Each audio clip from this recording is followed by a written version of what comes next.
안녕하세요. 뭐든지 읽어주는 복면 아저씨입니다. 지금 읽어드릴 책은 사마천 사기 59회입니다. 자객열전, 바람은 서산하고 역수는 차다. 장사 한 번 가면 다시 오지 못하리. 현가. 현가는 위나라 사람으로서 원래 그의 조상은 제나라 사람이었다. 그는 훗날 위나라로 옮겨 살았는데 위나라 사람들은 그를 가리켜 현경이라 불렀다. 그 뒤 그는 연나라로 갔는데 연나라 사람도 그를 현경이라 불렀다. 현가는 독수와 금수를 좋아했다. 일찍 그는 금수로서 위나라 왕을 찾아가 유세했으나 위왕은 그를 기용하지 않았다. 훗날 진나라는 위나라를 정벌하고 정복한 땅에 동굴을 설치하고 위왕의 자손과 친척을 양으로 이주시켰다.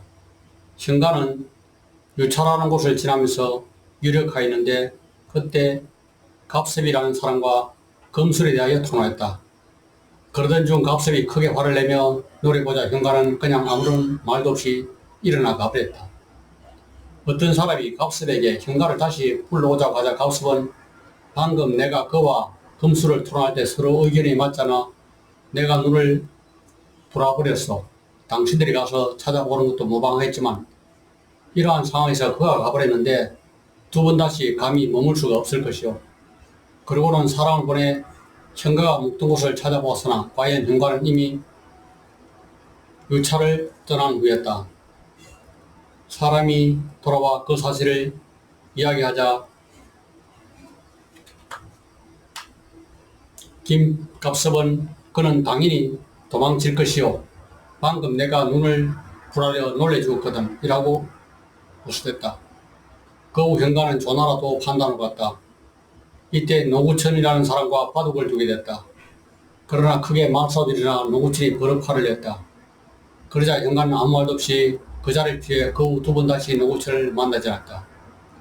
얼마 뒤 현가는 연나라에 원국이 되었고 그곳에서 개백이면서 축을 매우 잘 연주하는 고점리라는 사람과 친하게 지냈다.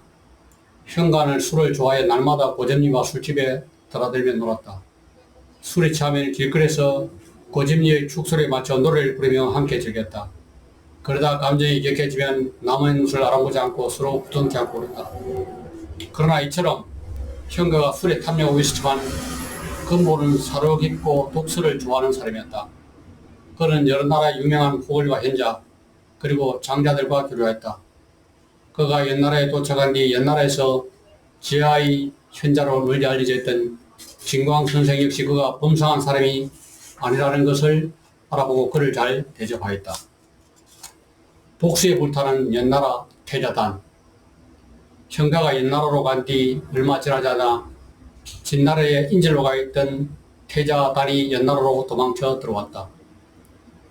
태자단은 이전에 조나라에 인질로 있을 때 조나라에서 태어나 진왕정과 어릴 때부터 중마고사였다. 진왕정이 진나라 왕위에 오른 뒤 태자단은 진나라로 인질로 남게 되었는데 진왕정은 어릴 때부터의 친구인 태자단을 박대했다. 그러자 단은 원한을 품고 몰래 도망하여 귀국한 것이었다. 귀국한 태자는 원한을 풀기 위하여 진왕정에게 보복해 줄 사람을 찾았다. 그러나 연나라는 작은 나라의 탓으로 그 일을 해낼 인물을 찾기 어려웠다. 당시 진나라는 그 위세가 날로 번성하여 산동지방에 군사를 보내 제초상진을 공격하고 차츰 제후들의 영토를 점령하면서 연나라 국정으로 육박해왔다. 연나라 왕과 신하들은 모두 전쟁의 재난이 닥칠 것을 두려워했다. 태자단도 매우 근심하여 태부 국무와 상의했다. 국무는 말했다. 진나라는 광대한 영토를 가졌으며 한이 조와 새 나라를 위협하고 있습니다. 북쪽으로 감춘과 곡구의 요충이 있고 남쪽으로 경수와 위서의 옥토가 있으며 화와 환중의 불을 독점하고 있습니다. 또한 서쪽으로는 능과 촉의 험살이 가로막고 있으며 동쪽으로는 한국강과 효산의 요새를 지니고 있습니다. 더구나 인구도 많기 때문에 군사력이 강하며 무기도 여유가 많습니다. 진나라가 공격할 뜻만 있다면 우리 연나라의 운명도 결코 순탄하지 못합니다. 어찌 모욕을 당했다는 원한만으로 진나라의 영리를 건드리려 하십니까? 그렇다면 어떻게 해야겠소? 태자가 물었다. 이에 공문은 제가 더 신중하게 생각해 보겠습니다 라고 말했다. 무렵 진나라 장군 번역이가 진나라 왕에게 죄를 짓고 연나라로 망명했다. 태자 딸은 그를 받아들이고 집을 주었다. 그러자 공문은 다시 태자에게 가르나했다.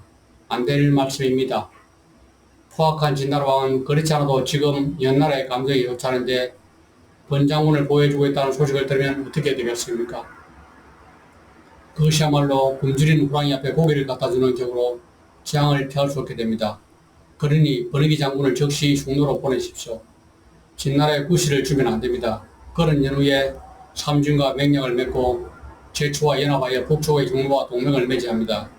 그렇게 된다면 좋은 방법이 생길 수 있습니다. 그러나 태자단은 당신의 계략대로 하려면 너무 시일이 걸려. 나는 지금 마음이 급하오. 지금 번장군은 천하에 몸둘 곳이 없어 나를 찾아왔소. 진나라 위협 때문에 그를 중무 땅으로 쫓아볼 수는 없는 일이오. 내 목숨을 걸고서라도 감싸주고 싶소.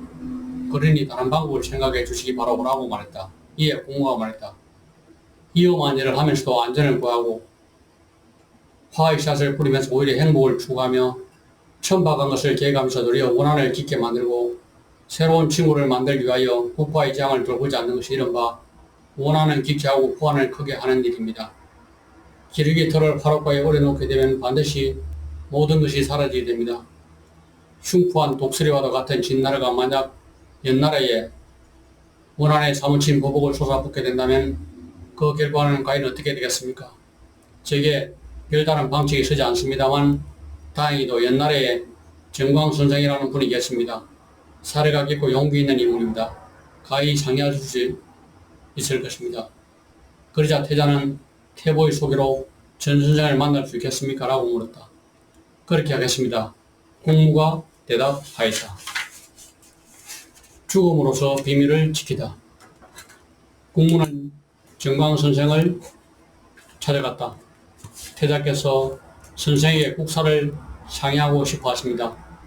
정광은 이 요청을 정중하게 받아들여 태자를 방문했다. 태자는 정광을 맞아 공손하게 안으로 안내하고 무릎을 꿇고 앉으며 자리에 먼지를 손수 들었다. 정광이 자리에 앉자 태자는 사람을 물리치고 자기 자리에서 내려와 말했다. 연나라와 진나라는 같은 하늘 아래 함께 존재할 수 없습니다. 선생의 높은 의견을 듣고 싶습니다. 이에 정광이 대답했다. 길이는 전성기에 하루 천리를 달립니다. 그러나 늘 고나면 수약한 말보다 오래 못합니다. 태자께서 알고 계시는 저도 옛날에 저입니다. 지금은 이렇게 늙었습니다. 하지만 국사에 관한 일이라면 그냥 있을 수 없습니다. 제가 가까이 하고 있는 현가라는 인물이라면 도움이 될 줄 압니다. 이에 태자단은 마음이 깊어졌다. 진 선생님의 소개로 현관과 사귀고 싶은데 가능하겠습니까? 그렇게 해드리겠습니다. 정광은 일어나 빨리 그 자리를 물러나왔다. 태자는 문 입구까지 나와 정광을 배웅하면서 말했다. 제가 말씀드린 일들과 선생이 말씀하신 것은 모두 이 나라의 큰일이니 누구에게도 말하지 마십시오. 그러자 정광은 고개를 숙이고 웃으며 알겠습니다 하고 대답했다. 정광은 구부정한 허리로 늙어 휘청거리면서도 현가를 찾아갔다. 부탁이 있어 왔소. 나는 지금 태자의 부름을 받아 만나고 오는 길인데 태자께서 젊은 시절에 나를 알고 있을 뿐 이렇게 늙은 사진을 모르고 계셨소. 연나라와 진나라는 두 나라가 함께 조율할 수 없는데 어떻게 하면 좋으냐고 물어봤소.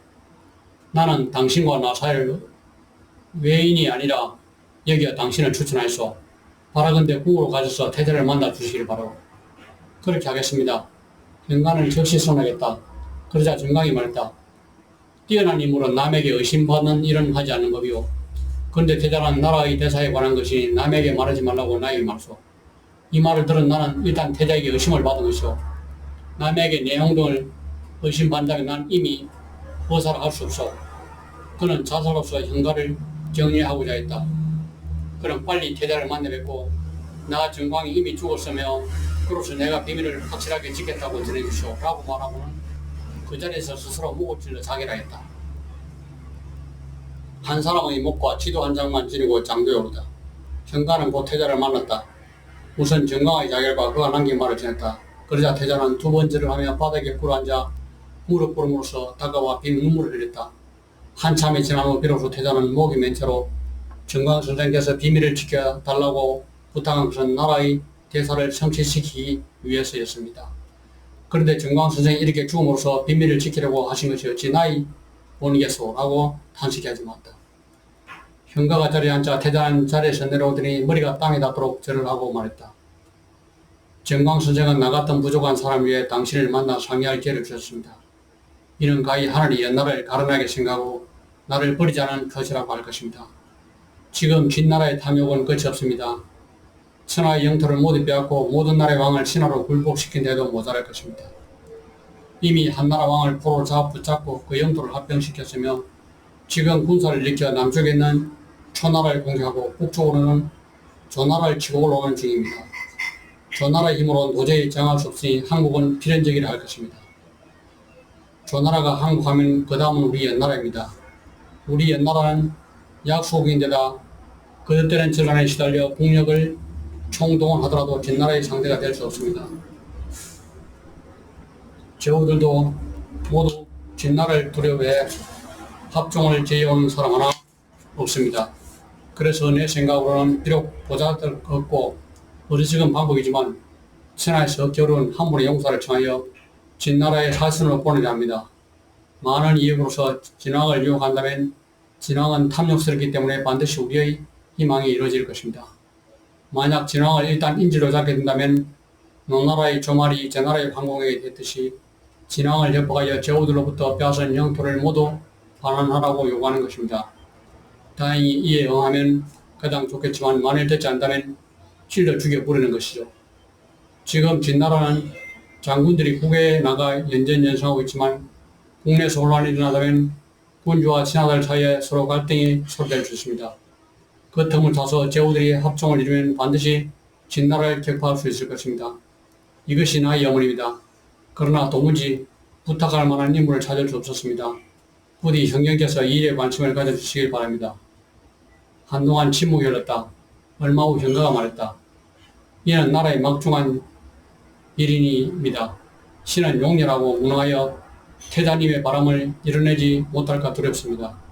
그러나 태자는 머리를 땅에 닿게 절을 하며 제3, 제4 현가에게 강하게 부탁하였다. 현가는 결국 청을 받아들였다. 태자는 현가에게 상경의 배설을 주고 호화로운 저택을 주었다. 그리고 날마다 저희가 문안하면서 가장 풍성한 태례의 식사를 할 수 있도록 했으며 때로는 거모와 미녀들을 보내 마음껏 즐거운 시간을 보내도록 하여 그의 마음에 흡족하도록 하였다. 이렇게 시간이 많이 흐르고 있다. 그러나 현가는 전혀 출발을 생각하지 않았다. 그동안 진나라 장군 왕진은 조나라를 격파하고 왕을 포로로 사로잡았다. 그리고 조나라의 전국토를 빼앗아 계속 북진하여 옛나라의 남쪽 국경까지 이르게 됐다. 태자는 매우 초조하여 현가에게 물었다. 진나라 군대가 당장 우수를 건널 기세입니다. 언제까지 이렇게 있으시겠습니까? 이에 현가가 대답했다. 실은 제가 말씀드리고 싶은 것이 있습니다. 지금 진나라로 간다고 하더라도 진나라 왕에 접근할 수 없습니다. 그래서 여쭤보고자 합니다. 진나라의 왕은 옛나라에 망명해온 번장군의 목에 황금 천금과 1만 원의 땅을 주겠다고 현상을 걸었습니다. 그러므로 번르기 장군의 목을 우리의 옥토인 독창을 대해 바치겠다고 하면 진나라 왕은 기뻐하여 사신을 만나볼 것입니다. 그렇게 할 수 있도록 해주신다면 태자의 은혜에 보답해 드릴 수 있을 것 같습니다. 그러자 태자는 대답했다. 번르기 장군은 갈 곳이 없어 나를 찾아온 사람입니다. 그분을 상하게 할 수는 없습니다. 제발 다른 방법을 생각해 주시기 바랍니다. 현가는 더 이상 태자와 상해도 소용없다고 결론을 내렸다. 이것으로 제 읽기를 마치겠습니다.